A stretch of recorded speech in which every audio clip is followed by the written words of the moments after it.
Hello বন্ধুরা, যে ঢালাই হবে দেখেন সাইদুল মিস্ত্রি থাকবে। আরে দেখেন মেশিনওয়ালার লিফটের মাল বহানোর জন্য এসছে। হ্যাঁ, সব বিদেশি লোক এসছে।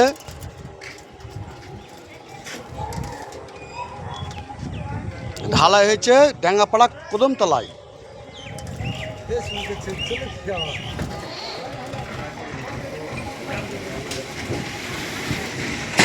এই যে মেশিন ফিট হচ্ছে, বালি সিমেন্ট পাথর সব আসছে।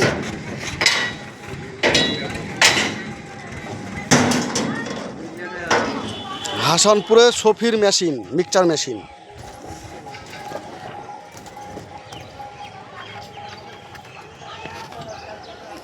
আর মেঘটাও আবলা আবলা করছে, বৃষ্টি হয়েছে না, আমাদেরকে রোদে পোড়ালো 5-6 দিন, কাজ করে আগাতে পারছি না।